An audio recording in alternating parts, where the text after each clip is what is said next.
So to all students that are at university, Career Fair season is about to begin.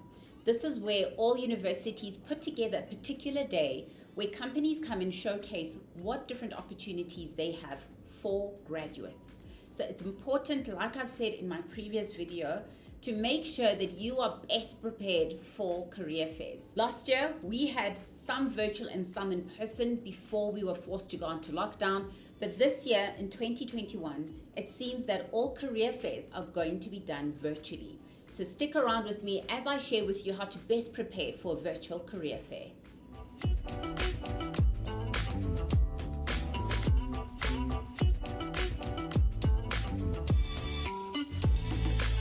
Hey guys, welcome back. Thank you so much for joining me again. My name is Bohlale Baile. I'm a young talent specialist and really using this platform to help a lot of students and young professionals get corporate ready. And in this video, I'm going to share with you how to best prepare for a virtual interview and make sure that you're making the most of that opportunity to engage with prospective companies.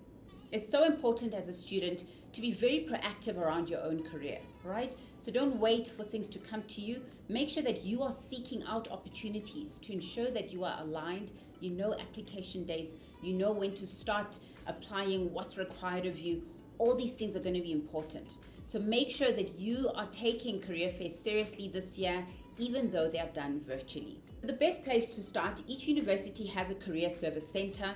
Find out from them what date they'll be having particular career fairs.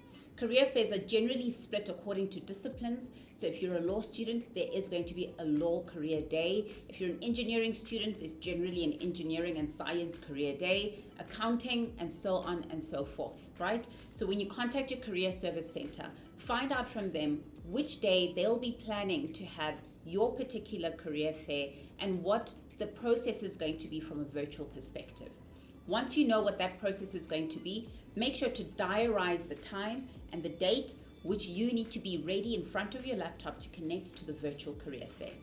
The second thing that you need to do after you've diarized the date is make sure that you are researching the companies that are going to be present for those career days. So make sure that you've identified 2, 3, or even 4 companies that you are interested in finding out more about what their particular offerings are.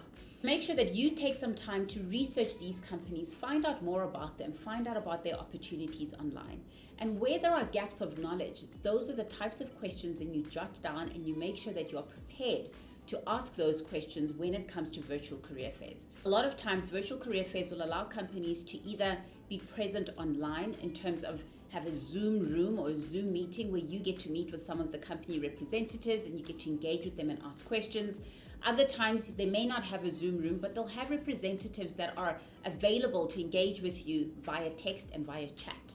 So at any point in time, irrespective of whether the company is chatting to you or whether they are presenting to you in a virtual Zoom room, make sure that you get your questions answered because that is the purpose of having a career fair.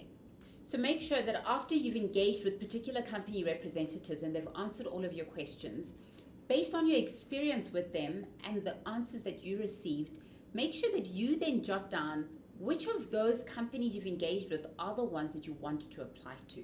So you go back home, you go through the information that you have in front of you, and you identify the top 2 or 3 companies that you want to apply to, and make sure that you are writing down what is it that actually interested me about this particular company. This is going to become very handy when you start putting together your documents for the company.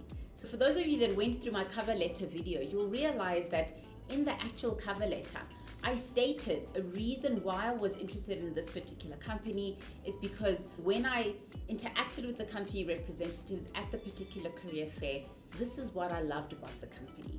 So making sure that you write down off the back of a career fair which companies you want to work for, what are the key features that attracted you and why. So it's going to really help you as you're putting together your application to be able to go back to this document and put together what some of the key features are and why you're interested in applying to that particular company. So after you've put together some of the key reasons why you want to work for these particular companies, don't forget to diarize the application dates, right? So whether you're applying for a vacation program, an internship, or applying to just go through their assessment center for you to get a contract with them, make sure that you know the dates in which applications open and close.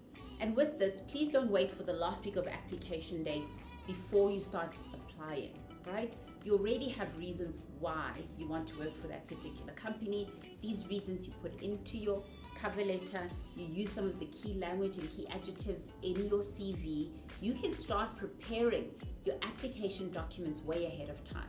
So as soon as applications open for a particular opportunity, be one of the first ones to apply to that company.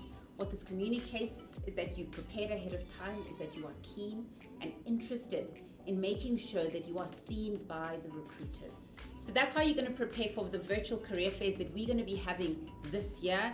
Make sure that you are putting all these principles I've shared with you so that you are making the most out of that particular opportunity. When we do have an opportunity to get back to having them one-on-one, you follow exactly the same principles. You make sure that you know exactly when the career day is going to be taking place, that you've researched companies ahead of time and put down some questions that you want to ask them, that you are engaging effectively on the day with the company representatives in terms of understanding and getting answers for the particular questions that you've put down. Identify at the end of that which companies you'd like to engage with and which companies you'd like to make applications to, and diarize the application date so that you're one of the first people to apply. A lot of times what I see happening in an in-person career fair, a lot of students come there just to collect the free stuff that's been given, right? They don't care what you have to offer. They're not asking you questions. They just come there and say, tell me why I must apply to you. And you can speak. You can tell they disengage. Their eyes are all over the place. And as soon as you're done, they say, can I have this? And can I take one of those? And can I take one of those? So it's great. Like, I understand that, you use career fairs to collect some of the stationery and collect some really good branded goodies from all of the different companies that are present on that day.